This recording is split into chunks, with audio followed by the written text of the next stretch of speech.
welcome to The Trek. The Trek is a Civics Unplugged series where community members participate in meaningful discussions on topics that are too often neglected when thinking about building the future. Through prompting questions and provocations, we venture together into complex but important conversations relating to building the future and democracy. We understand that this work requires ongoing dialogue, but it's a journey worth trekking through. My name is Madison, and I'm a high school senior from Vertis, Oklahoma, joined by some of our community members. And today we are talking about hospitality.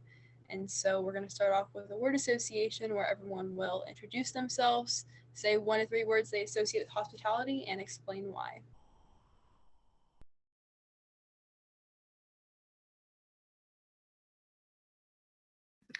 Okay, I'm Julia. I'm 23 years old. I'm from Pennsylvania. I would say I have like 2 words that I think of when I think hospitality. I think friendly and like guests, because usually like hospitality goes with people that you're just meeting. And obviously friendly. You would hope that they're friendly.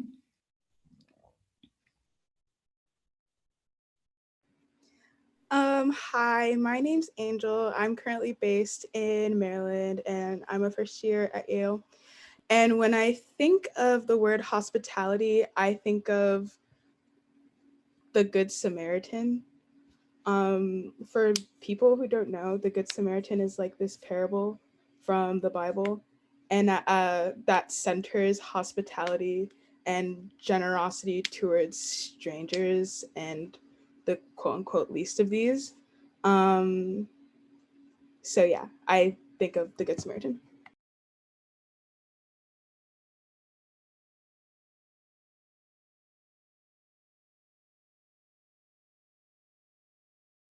Adam's not here, so Rose, you can go ahead. Hi, I'm Rose. I'm a junior in high school, and I'm in Columbus, Ohio right now. That's where I live.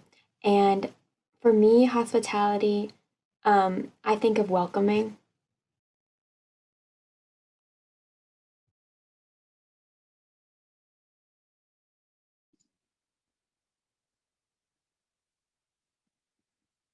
Cool. I think I think of tourism, but that's just because in FBLA and DECA, there's a competitive event called Hospitality and Tourism. So that's a word that automatically comes up. And then I guess I think about face, like saving face is like a concept in like, I don't know, like Taiwan, Asian culture, Chinese culture, where like, I don't know, like essentially like so much of it is like signaling, like so much of hospitality is signaling like what you have and what you can offer, and like how you treat other people is like a reflection of like who you are. I don't know. Yeah. Hi, I'm Brendan. I'm also a high school junior. I'm 16, and I currently live in New York. My 3 words, which I went back and forth a lot, so they could be interchanged for certain. I'd probably say benevolence, hope, and community.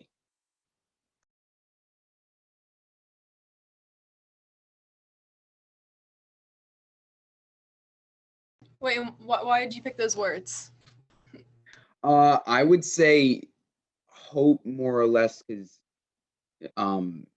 helping one another, you kind of have to be doing so for some purpose for the future. So you're hoping that some form of hospitality will be returned to others in the future, or that there's some greater goal you're working towards. Community, because I feel like it fosters a sense of unity between multiple people, regardless of where you live or where your background is, or I mean, what your background is sourced in, I guess. It's more or less based on who's willing to help, and how grateful the people that are being helped are. And there's a sense of genuine connection, it seems, at least from what I've experienced. And then benevolence, kind of to branch off of that, is because regardless of, especially in the modern like college application culture and stuff, people are offering hospitality or service oftentimes just to get community hours or to get something on their resume. But I think that true forms of hospitality require a sense of giving and genuine passion for it. So there's my explanation. Sorry, that was kind of long-winded.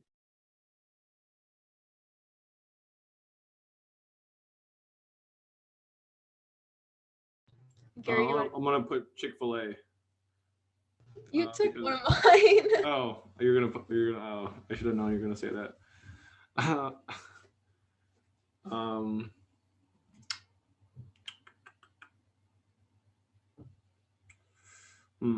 But maybe Asian parents. They really. I don't know. I'm sure this is other parents as well, but they really try to one up each other and how hospitable they can be to guests. Yeah, so I'm gonna second Gary on that one. Chick-fil-A, I work at Chick-fil-A. I mean, I guess I still technically do. I'm still employed. I just don't take shifts. And obviously, I'm sure as people know, that's something that they really stress. And then I would say smile, because I think that when you smile, you're being hospitable. And something that Max from our community said one time, he's like, once you smile, you've shown someone your humanity. That's just something that I like and really resonate with. And then also I put warmth, because when you kind of like radiate warmth, whatever that means, you make people feel really welcome and wanted.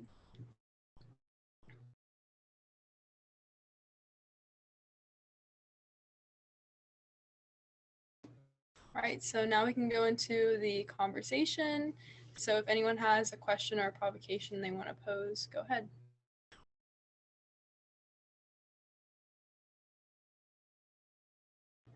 Or actually, I think I have one.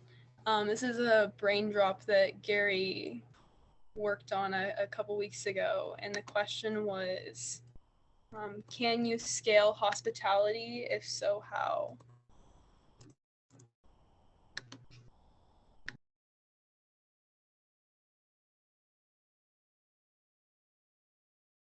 Would that be like in reference to if one form of hospitality would be like kind of worth more than another form?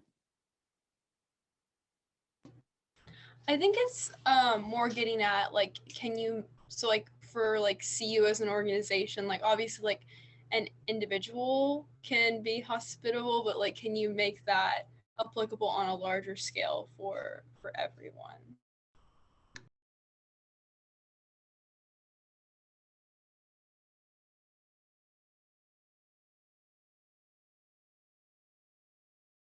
Wait, so are you asking if institutions or like Yeah, communities can be hospitable? Mm-hmm. Oh, okay. Yes and no. I think that at a certain point, I think it's a very fine line. At least I'll use the example of countries. I think it's a fine line because at what point does hospitality turn into virtue signaling, you know? And I say this specifically because, for instance, the United States' foreign aid program, specifically like as it pertains to African nations, like on the outside seems very generous and quote unquote hospitable. But like when you really dig deep into the effects or even the application of America's foreign aid programs, and not only America, but just like the West in general, it's very much geared towards the creation of, I don't know, can I say this word? Like charity poverty porn. I don't know if I can say that.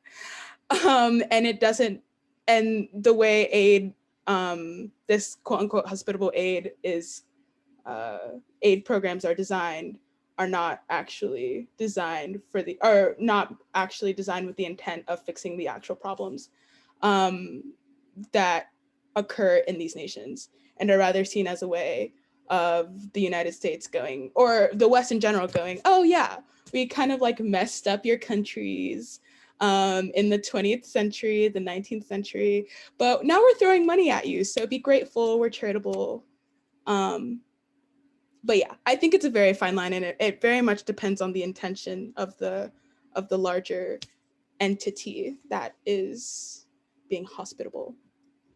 I feel like that's the place where it's like an issue with big organizations, because like for like countries or even just like businesses, like the point often in our society they are doing like something like a good act, like being hospitable for their own gain. And I think that's where a lot of the issue with like foreign aid comes in, which it really isn't necessarily to benefit the other countries, it's to benefit America. So, and I think that also happens at a smaller scale at businesses or corporations that maybe like give money to charity. It's the same thing. They're trying to get something out of it. So is it really hospitable? And I think that's the part of it, is it comes off as them seeming like they want to get something out of it, but also that hospitality is kind of personal, and like you feel personally welcomed when someone is hospitable towards you. So I feel like an organization could be hospitable, but that would take like a lot of individual people being hospitable to make up the organization, and also them not trying to get something out of it or appear that they're getting something out of it. I was just about to say something very similar. I was at least going to pose the question, does everyone think that hospitality requires some form of personal connection?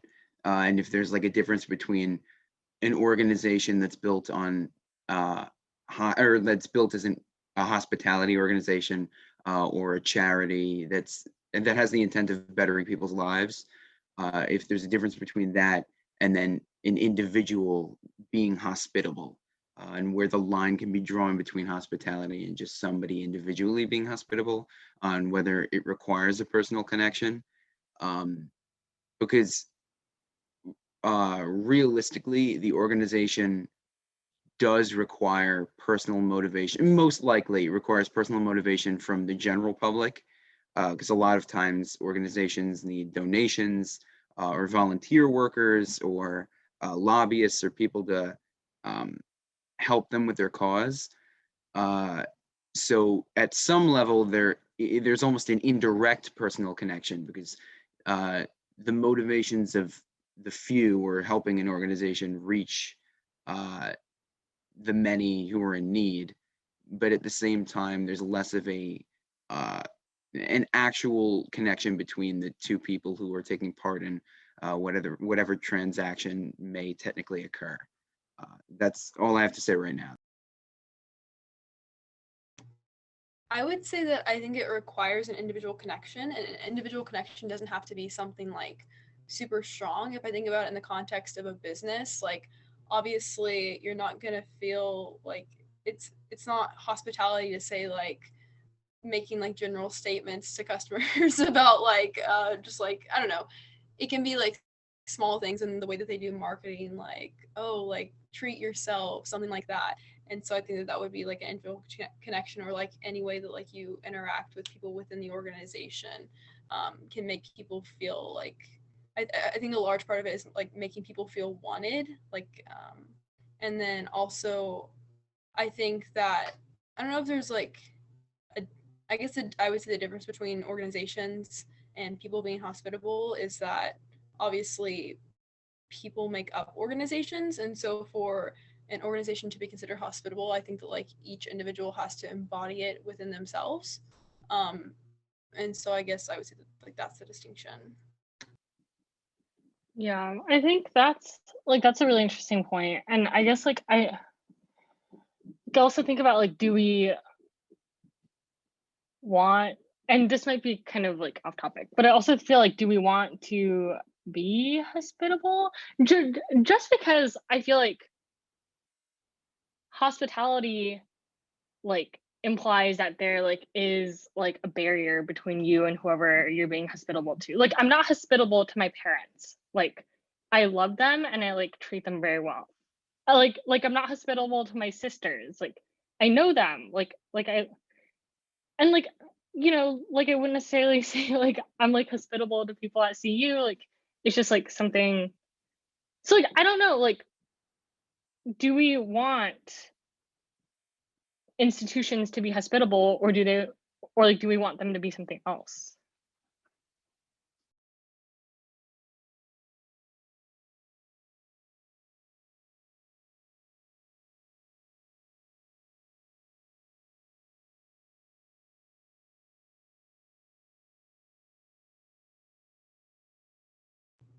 Any other thoughts on that, or another question or provocation to pose?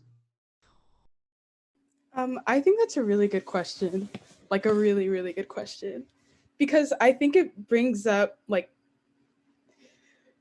questions again on identity, you know, because when you're hospitable, like I'm pretty sure if you Google the definition of hospitality right now, it's like you said, you can't be hospitable to people that you directly know. You know what I mean?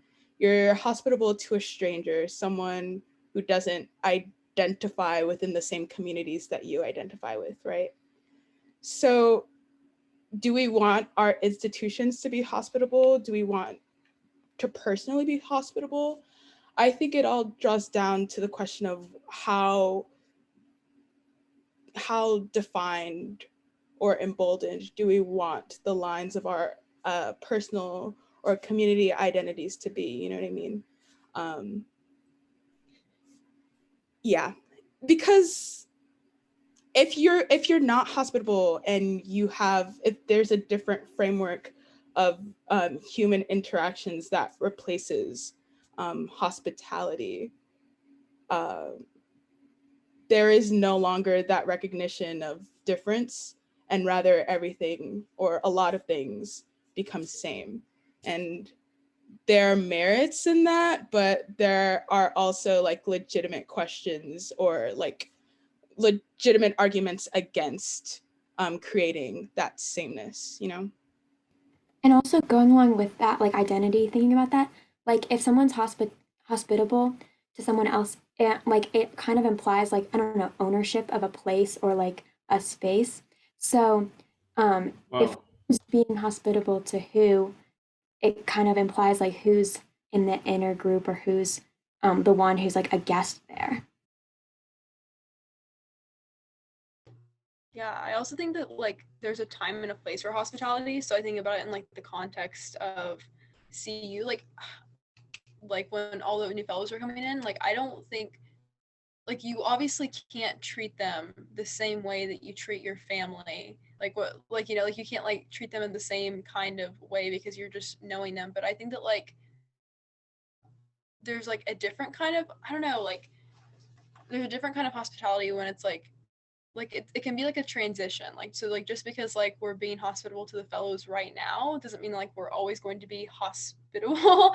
Like it will transition and grow into something else, but I do think that there's like a time and a place for it, especially like with businesses, right? Like if they're only like if they're not forming like a deep relationship with like their customers, or like if organizations are only seeing people and like people are like strangers, like and they don't like have to form that relationship, then I think that like that would be a place for hospitality.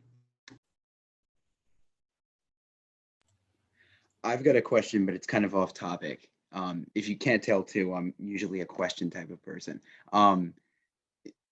Noting that we've been kind of going back and forth about family stuff and then strangers, and if there's a fine line between that as well, it was making me think about the hospitality industry, and just the fact that that's what it's called, when a lot of like at least hotels are, I would say, the main thing of the hospitality industry.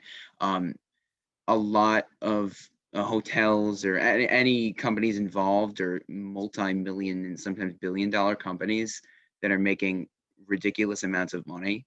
So does anybody think that it's kind of a farce for the industry to be called the hospitality industry, when there's a motive for their services that directly benefits themselves, kind of like how we were talking about earlier, the United States, and some of their aid programs for foreign nations or underdeveloped nations is sometimes to save face, or it's just for their own personal gain. I also feel like a question we need to answer, because I feel like we're bouncing around it, but not really answering it, is like, when do we expect hospitality?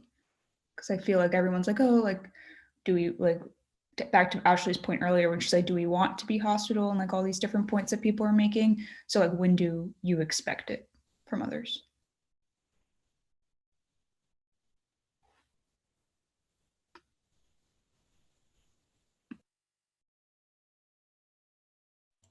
To answer that, I think you kind of need to think critically about, because we haven't mentioned this yet, but to think critically about the concept of manners, which I think everybody holds to a high esteem. But when you kind of get down to brass tacks, it is a social construct in and of itself. So it really depends, because sometimes people will be offended if someone who they're interacting with, they believe has poor manners. So I guess that most typically happens in like something that's supposed to be a formal setting. But yeah, no, I'm skirting off the topic now. But I would say probably overall, you'd expect hospitality when you feel that somebody else has some, like somebody said earlier, when you feel somebody else has either some form of authority over you, or has some attribute that allows them to help you onto their level, in quotes, which may call for a reassessment of some of the societal standards we have, because basically in any form or circumstance, you should probably be able to offer your help to somebody if you feel the need to do so. But if that's at least what I thought of, or what came to mind for me. If that's coming to mind for me, and if anybody agrees, I wonder if it's time to readdress how we view the subject as a whole. I feel like I expect hospitality or like appreciate it when I feel like I'm coming into a space that I'm not I'm not on the inner circle of. So for example, when I joined like the CU fellowship, I appreciated the hospitality in like the Slack general message thread because I felt like in the out group that I was coming into a new place that I was not part of already. But I think on the reverse, hospitality could be like a negative when you are made to feel like an outsider in the group when maybe you aren't already um, in a society. So or in any kind of place. So that's what No, I that. Oh, sorry, keep going. Ashley? Okay. Yeah, no, just really quickly. I really resonate with that point, I think. And like I guess like I think to an extent it's like hospitality done right, like is intended to help people feel safe and welcomed within the space.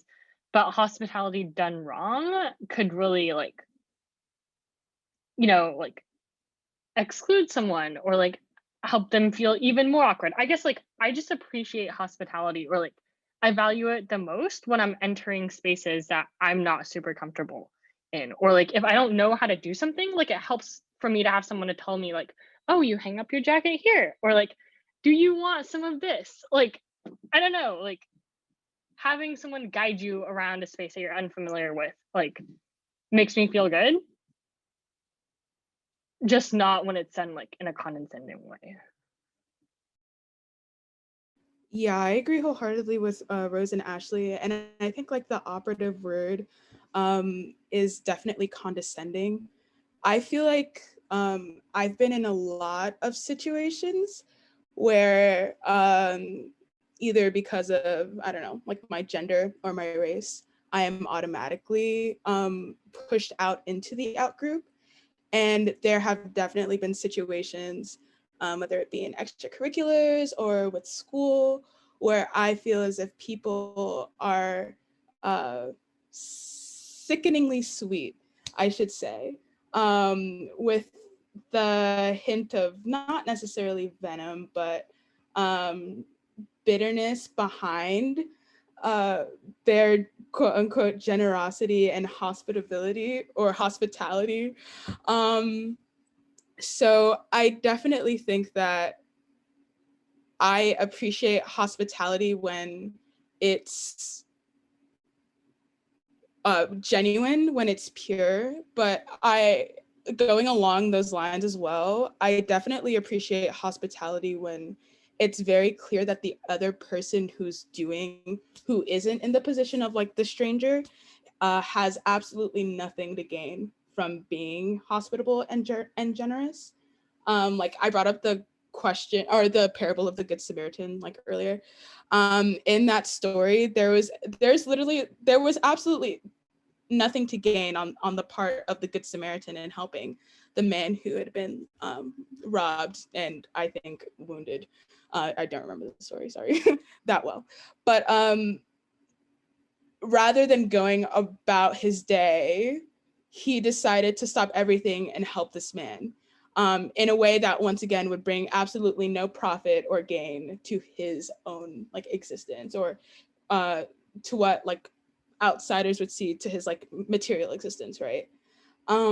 So I think hospitality in the most genuine sense of the word is always appreciated, but I don't expect it, because especially in this very overly commodified world, as exemplified by like the hospitality industry that Brendan brought up earlier, everything is commodified. So there's always something to gain, whether it be monetary or social currency. Yeah, I think that what I'm gathering is like, I think we can all tell people's motivations behind like when they're doing something, whether it be like being hospitable or whatever else. And so I think it really just comes down to like when I appreciate hospitality is when it seems like, like Angel said, like they're doing it for like not for their gain and they're being genuine. And I think that after a certain point and like after you've like known someone for a while or depending on the situation, it's almost like hospitality puts up a border because like we said, like hospitality is mainly for strangers. And so like if it's in a space, like it can make you feel like an outsider because it's like putting up a border. Like I have to like I feel like hospitality like is the connotation that you act differently when you're being hospitable. And so it's like by the very nature of you like putting on almost like a face or it's just like I said, like it creates a wall and it creates a divide between people. And so yeah, I just think it's a lot about like interpreting people's motivations behind why they're acting that way.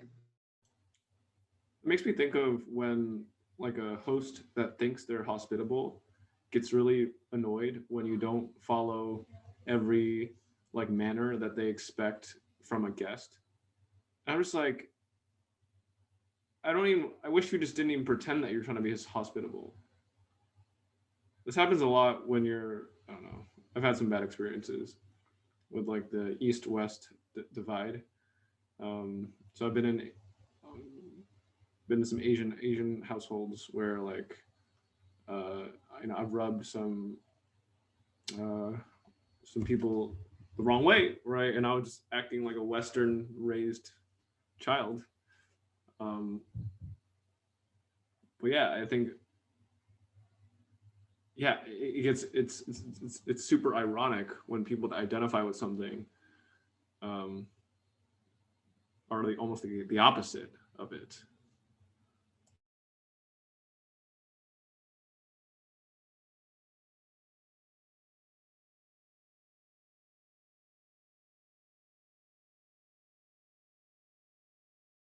Okay, I kind of want to get more specific here because I think there's like a lot of variation with what people consider hospitable and not. And so like I would ask, what makes you feel like the other person is being hospitable and what makes you not feel like the other person is being hospitable?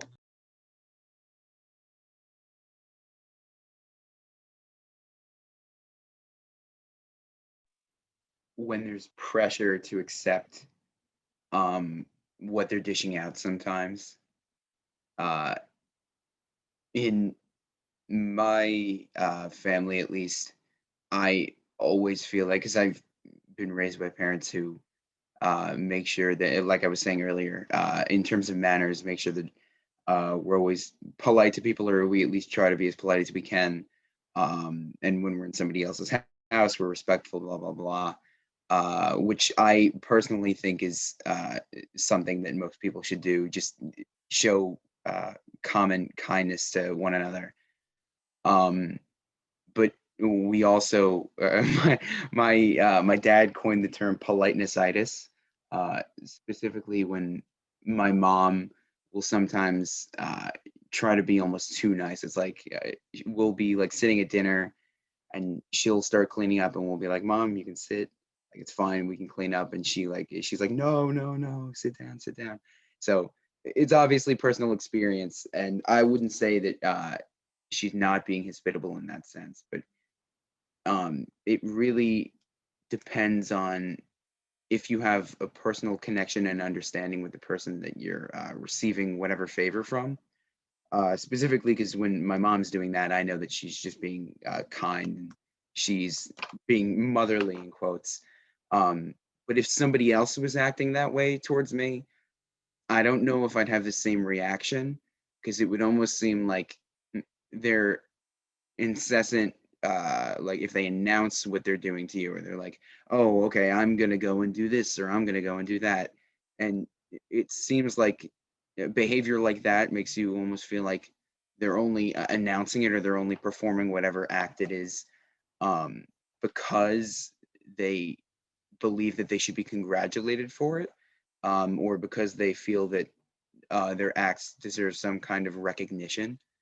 Um, I don't know if that makes any sense, or if I'm articulating that well, but that was the closest that I could come to as of right now for answer. I think like Gary's point was kind of like when you don't feel when you feel like someone is not hospitable. I think my point would be for when someone makes you feel that way is like if they try to adapt the new environment kind of to like who you are and your interests. That's what definitely feels hospitable to me.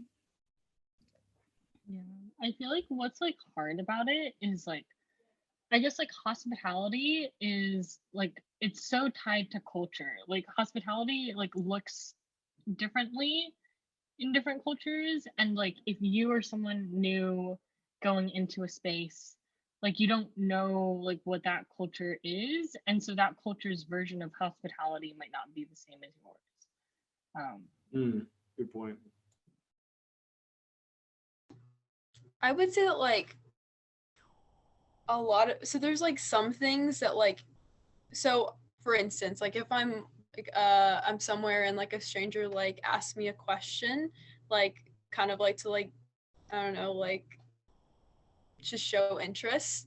I would say that like that would make me feel hospitable, but then I think of like, sorry if my orthodontist ever watched this, if he's one of the only two people who watches this, but like the other day I was at the orthodontist and he asked me a question like, how's school? And they were like, oh, do you have a job? Da, da, da. And I would tell him about it. He'd just be like, and you could tell that he didn't even care. And so it's like, that's even worse, is like when you pretend like you're going above and beyond, but then you're actually just like going way below and you don't care at all. And like I remember that experience way more because he made it look like he was taking an extra effort. I probably wouldn't have thought of it twice if he wouldn't have said anything. And so that's interesting too, just think how like if you can really like, it really hurts when you kind of like trick someone into thinking like, oh, like I'm like actually like caring, and then they just like, it's the opposite. So I hated the era before like when I went to college, and I think like every adult you meet is like, where are you going to college? What's your major? I'm like you don't actually care at all. Like you ask every single young person this, like it was the worst. I hated that. See, if you couldn't tell, as of yet, I like to talk a lot. So, and since I'm within that process right now, uh, I will respond to them with a lot of answers, which I guess is sometimes a combatant for it, because I enjoy talking about it to my parents and everything. And I know a lot of people find the process stressful, and it is stressful at times, but there's just something about it that like I weirdly enjoy. Like it could just be because like I'm kind of a nerd. But at the same time, it's like, We're talking about talking to strangers about college or just yeah. Oh, sorry. I should have probably specified that. But like, yeah, if an adult is asking you about that stuff, I feel like sometimes to avoid being hurt, like what Madison was saying in the future, like realizing like what is their actual, like how much are they actually involved in the conversation, you kind of have to see how long they hold on to the points that you're talking about and the things that you're actually interested in. So it's like ramble as long as you can, and if they're still engaged within a minute or two, then they may actually be interested, but if not, they're just kind of like, nice. They're just throwing it out there for the sake of conversation. Are you saving other kids from this? I hope so, because by taking up most of the conversation, if it's a group of like 3 people, then they may be like, okay, we won't talk about it anymore. It's fine. He did all the talking. Save 2 people, it's fine. I feel like what we're getting at a lot, what people are saying, like overall, seems to be that it's you feel like someone's hospitable when they seem invested in you personally as an individual, but not when that feels like they're not invested in you personally as you are. Yeah, so that's why I feel like everyone's saying like something similar to that.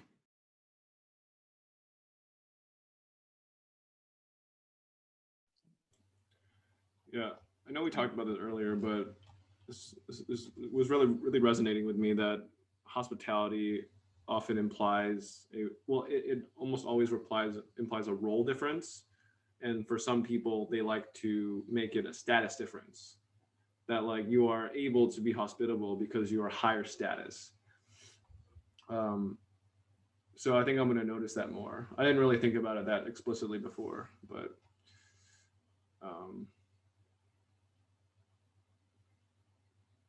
yeah.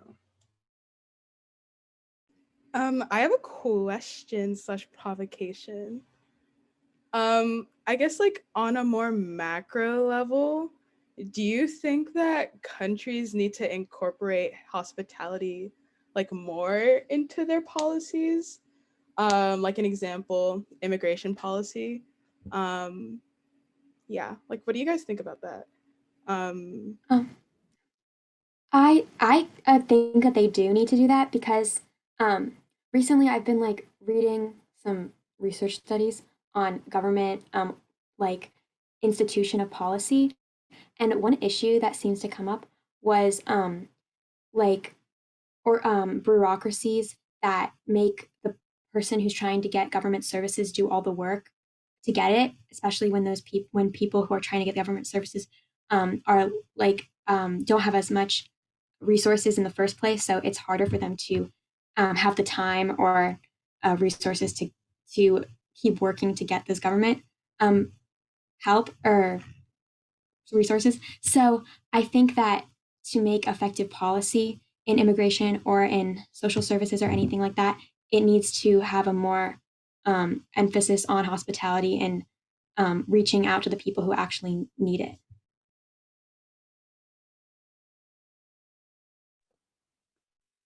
To answer, sorry, I know I am answering a lot. I don't want to overtalk anyone else. If we're talking about immigration policies, maybe having more hospitality, it's kind of important to call to mind too, without even considering the people who want to come into the nation. Or no, I guess considering them in addition to the fact that we don't really have a universal concept of hospitality, at least through the government within our own nation.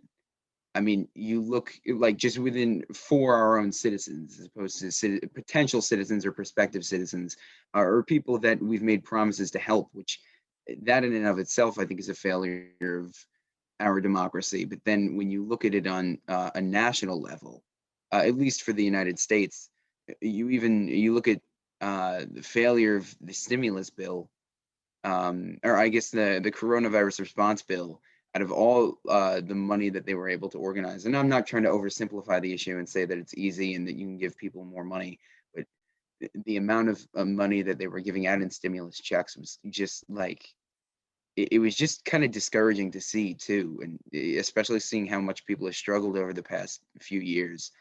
Um, Especially considering that government, you can't really imagine government budget has been expended to a normal rate this year, with like a lack of public transportation going at the same rate.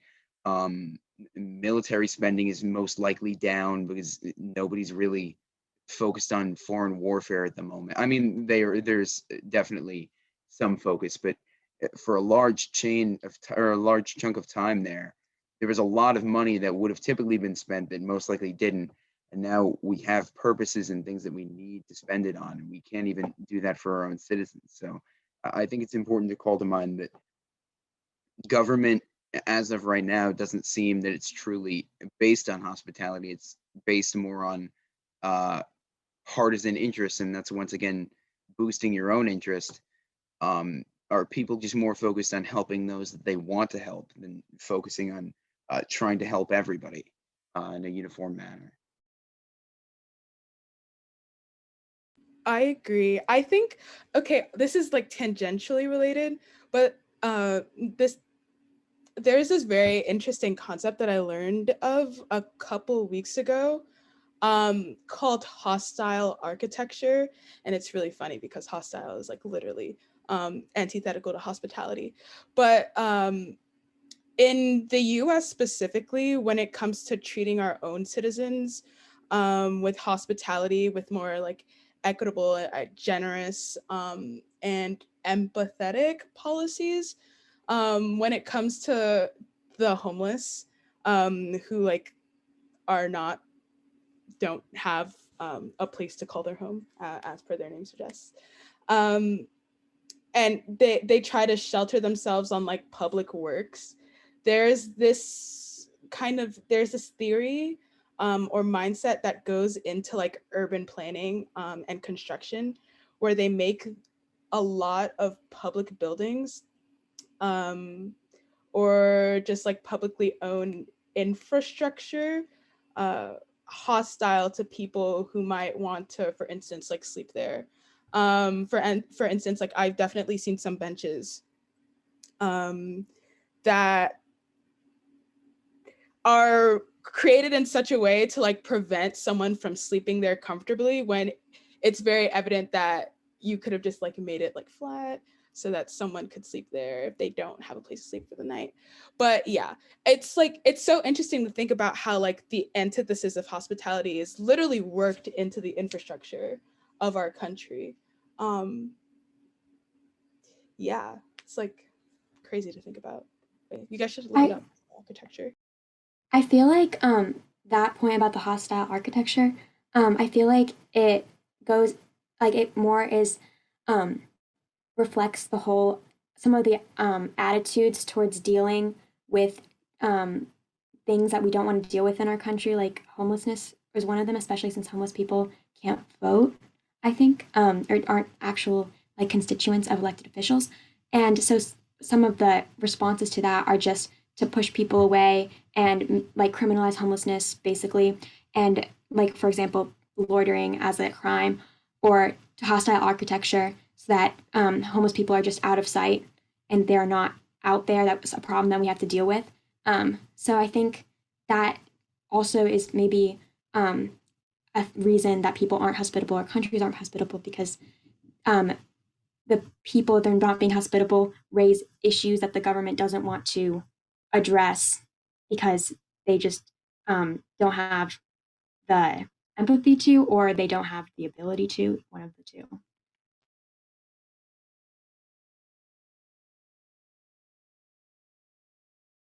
I also just, I wouldn't understate the fact that a lot of people are just not thinking about this stuff. It's not like they're thinking, it's not like they're often like thinking, oh, let's be as anti-hospitable.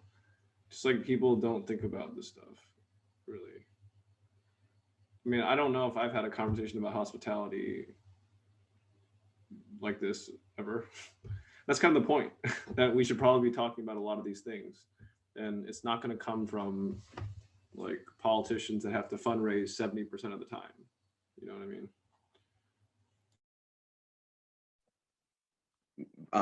bouncing off of that, I at the moment go to a Catholic high school, um, and I do think I've had conversations, at least not of maybe this subject matter, but the same general concepts or um, different ideas about, like, I guess, like coming of age stuff as well, where they talk about like the ethics of drug use and the relationships and blah blah blah. But almost all of that, which I think are very important conversations, including things like this, like hospitality and what its role in the government is. Almost all of those conversations have come through a religion class. And thinking about that now, I wonder why. Well, I think I know why, but like it's interesting to consider how things that are so important to talk about or to mention are relegated, at least within my school, and I know within a lot of schools nearby, um, to classes that are based on religion as opposed to something that's like a social studies class, an English class, where these topics are addressed directly. You know, it's like, at least like we're talking, I just most recently to tie it into something that we've learned, because US history right now, we're talking about Reconstruction. It's like you could very easily tie a conversation like this into Reconstruction, and incorporate a more ethical standpoint as well to engage students, so that it's not all just one-sided, dispassionate conversations almost. Um, but that's at least my own personal experience. I wonder if anybody else has a similar. Well, I would just so one of an emerging partner is actually like we're like partnering. We're beginning to partner with people and organizations that are related to the Vatican, and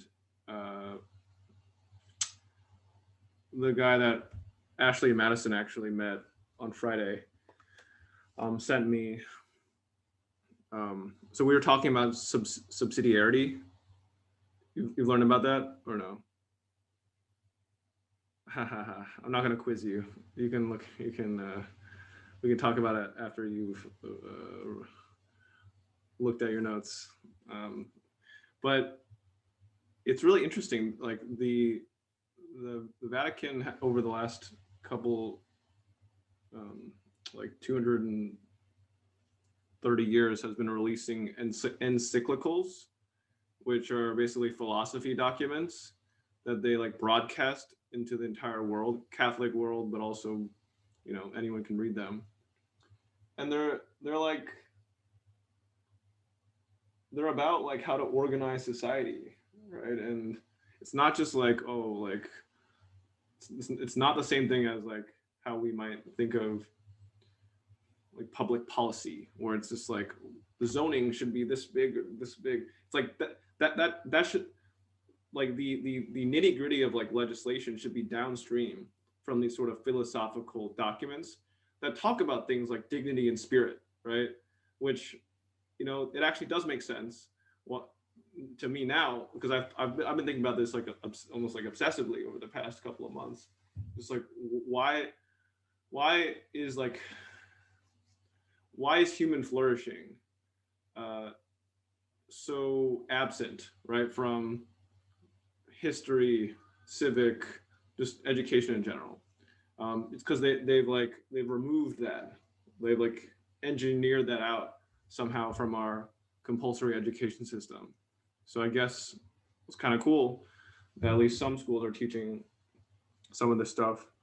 But you know, I think our modern government really reflects this sort of hyper materialist kind of worldview, where it's just about like allocating dollars to like increase square foot of this material resource, you know, like that sort of thinking. And that's just not enough.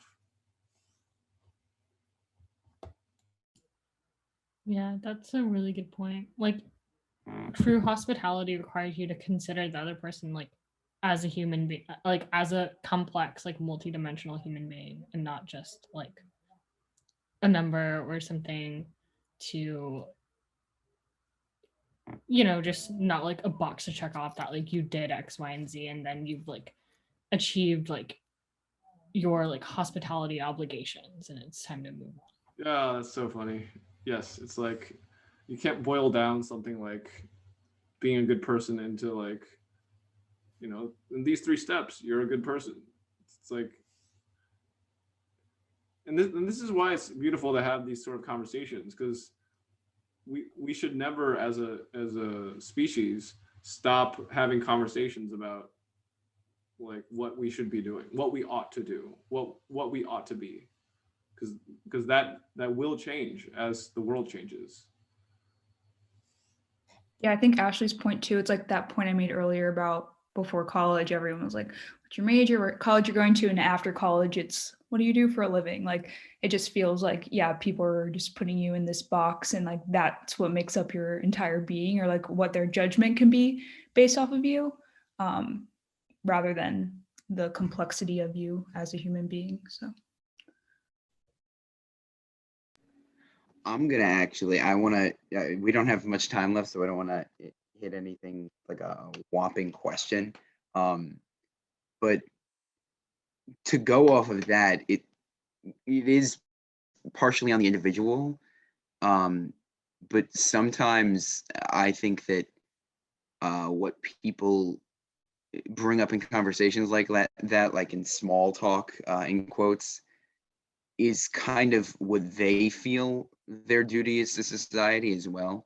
Because people are saying, or at least I feel like what we're touching upon is, oh, what are you doing for college, or what do you do for a living? They're just kind of asking you as if you're like some robotic um, figure within a grand like army of robots that are just working for this capitalistic empire. Um, but as a whole, those people are most likely, unless they do have some abounding, I guess, status, like we were talking about earlier. Even though we did touch upon the fact that status is also kind of decided by how much we're willing to submit to it. Those people are likely part of the same well-oiled machine. So until you retire, it's really those types of questions. And maybe instead of wondering why those people will continue to ask you things as if you're a robot, it's almost like why do those people themselves hold themselves, I guess, to lower standards, like almost as if they are part of the same system and that there's no outside the box thinking that can be done, or um, no improvement that can be made within your own life, you know? Um, I don't know if, once again, I don't know if I'm articulating that well, but I hope that that at least kind of came across.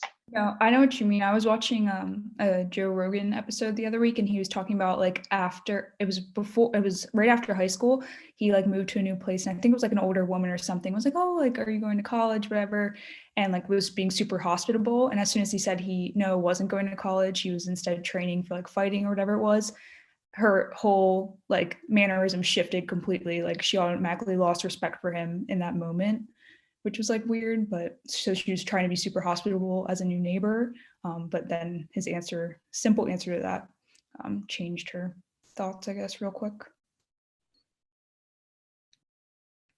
This all like just reminds me of respectability politics. Like how our worth is predicated upon like arbitrary things about, I guess, like part of our being, like Julia brought up earlier. We're more than what we do. We're more than like what we study or where we study. And like Gary said, there's just an entire society that's engineered to like frame our mindsets in this way. So when Brendan brings up the individuals who ask the questions, not only the individuals who the questions are like levied to, it's almost like you can't blame them, you know, because we're all just stuck in this vortex of exchange value and just seeing people or just seeing relationships as transactional, you know what I mean? Yeah, so what I'm gonna butcher this, but what John Vervaeke says is that people often treat other people as standing reserves for like basically resource pools, right? So like they like you see someone, you're like just like it's almost like you're seeing natural resources to like extract, and like you can tell when someone is treating you like that. Or well, I think often you can feel like weirded out, but honestly, if you don't talk about the philosophy of it and don't have the vocabulary, you may just like discount your own bad vibes. Now that I think about it.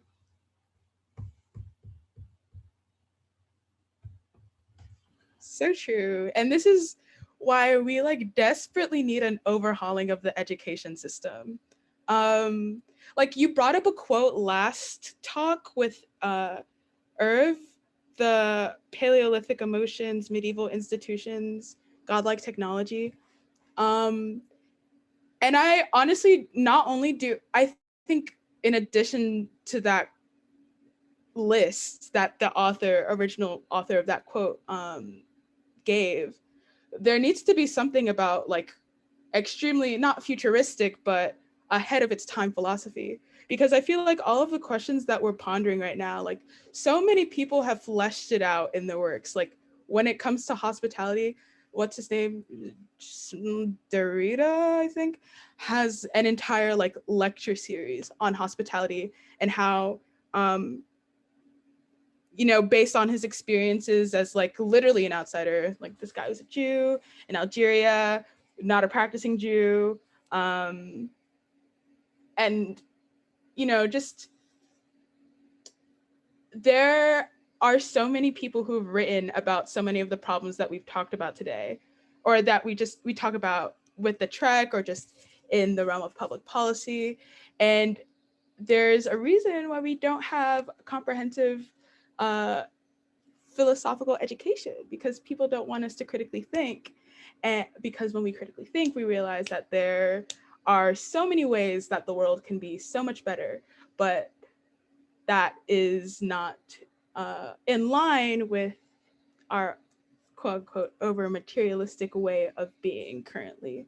So yeah, we need definitely civics education and philosophy for sure. Yeah, I also just want to kind of reemphasize something that I said before, which is like, I really don't want to overstate just how like methodical it has been that our education system is so bad. Like, it kind of it's slow. It.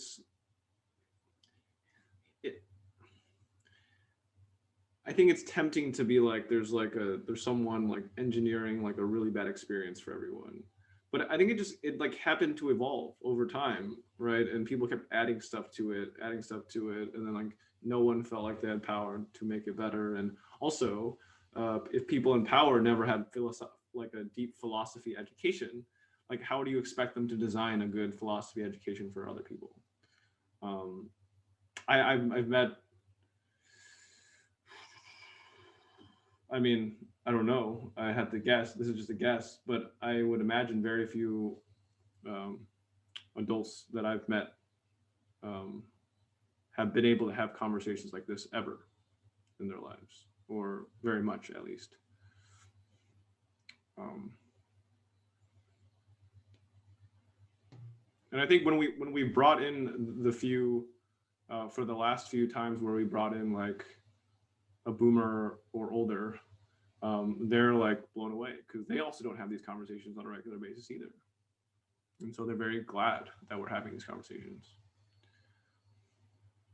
Yeah, I think like integrating more philosophy in school is important because right now it's like really inaccessible. It seems like something you have to be like super educated to be able to dive into, and honestly a lot of it is like really hard to dissect and participate in.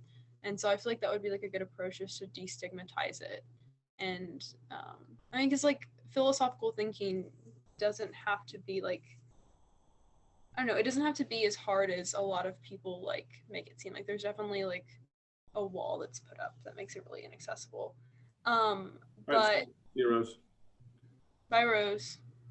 Anyone have any final thoughts on this question before we move on to reflection? Cool. Okay. I'm going to go ahead and send the link in the chat so that you all can look over. And I guess I can start with my reflection. So this is like kind of what Gary talked about earlier, how he said that he doesn't really have conversations about hospitality. And I think that's because we don't have if it's genuine, you're not going to have a conversation about it. So I think that we only have conversations about hospitality when it's like almost not hospitality, or it's like anti-genuine hospitality. So I think about what Angel said about like the infrastructure. Like I'm sure that there were conversations about like, we're going to design this bench in this certain way because it will affect the way that, you know, people are able to, whether or not they are able to sleep on this bench. And, you know, and then like also thinking about like certain businesses, like you need to act this way so it appears that you're hospitable. But like if someone is genuinely hospitable, they're not going to have to talk about it. It's not going to be a conversation. It's something that's going to come off very naturally and that they're going to do naturally.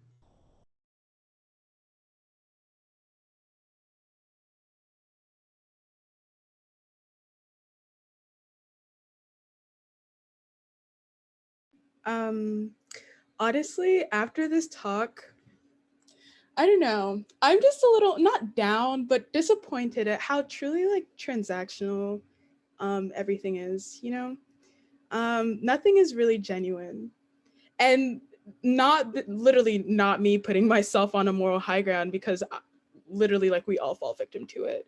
I think Brendan was the one who mentioned college app season. All of that is so transactional, and I participated in it. Basically every teenager participates in it. It's like we're taught from such a young age that hospitality is only worth doing if you can gain something from it. And I've fallen into that trap.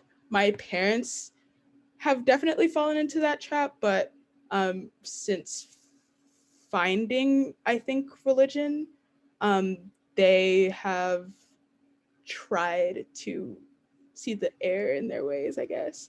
But it's just like, yeah, it's kind of not depressing, but just seeing how macroscopic and microscopic like false generosity, false hospitality is very saddening, but also angering, and that anger can be used to better the system. So very glad we had this conversation. Yeah, like I really liked how we kind of talked about hospitality, both like on like the large scale of like, you know, like nation's responsibility to be hospitable, but also like you know, like within our families and like what that looks like. And I definitely kind of second everything about like, I like also just did not realize how transactional hospitality was until this prompted me to think about how like even like at home, like what I'm taught from a really young age, that was hospitality. So like, you know, like arguing with the other person on like who is paying for this meal, and like you like have to like argue at least 10 times until like it's acceptable. Or yeah.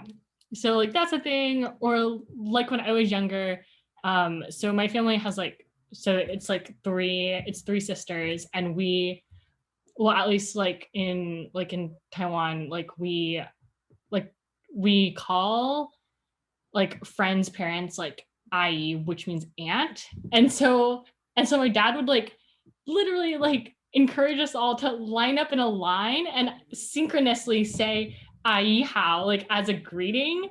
And like it is so transactional, and like I just did not realize like how much of that is like, I don't know, like how much of that is done without like actually thinking about like why you're doing it, and like how that is like supposed to make someone else feel. It's just like something that we like default to. So it's almost like, I don't know, like hospitality is like a default action, but your default was created for a world that like, for like a reality that existed such a long time ago, and it's like not replicated in the same way now. So I don't know. Yeah, it's Yeah. making me think about a lot of stuff. That check thing really resonated. I know like when like my mom and aunt and grandma are all together, they literally like fight and try to give their credit card to the waiter first. So I was just like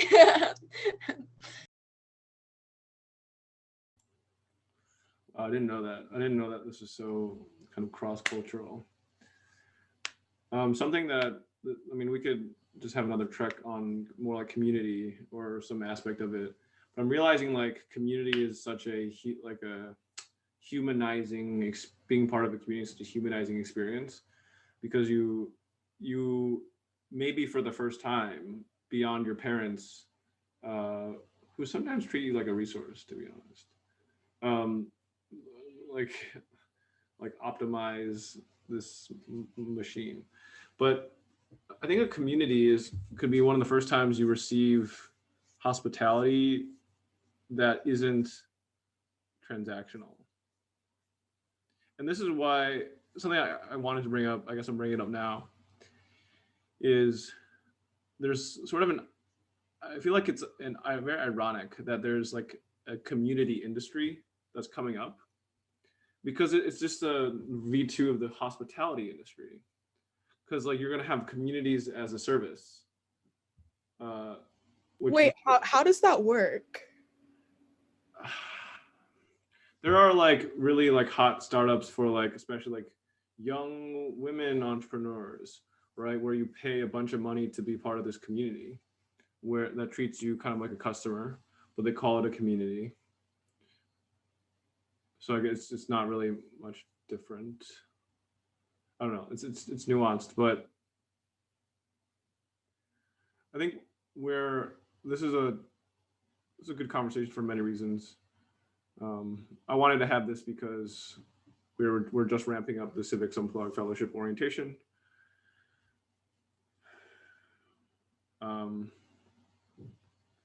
Yeah, and what Rose said earlier, that like we have to, like, because we do know the ropes, right? We have to kind of be in that role of like, here's how to do all these things, here's all that's around you, right? But as soon as we can, right, like ASAP, we need to like be treated as equals, you know?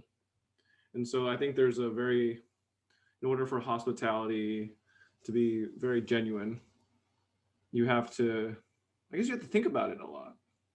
So maybe that's a good takeaway. Let's continue thinking about this.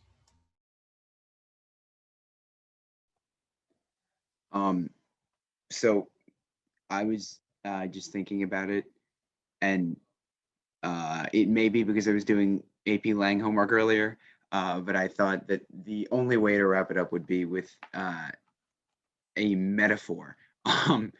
So everybody always talks, and this is definitely interpretative, but everybody always talks about the founding fathers or the early politicians of America as like the architects of like American democracy. And it's like, that's not to discredit them either, but you consider what their initial intent was and what they had written down and things like the Constitution and even, I guess, the Articles of Confederation.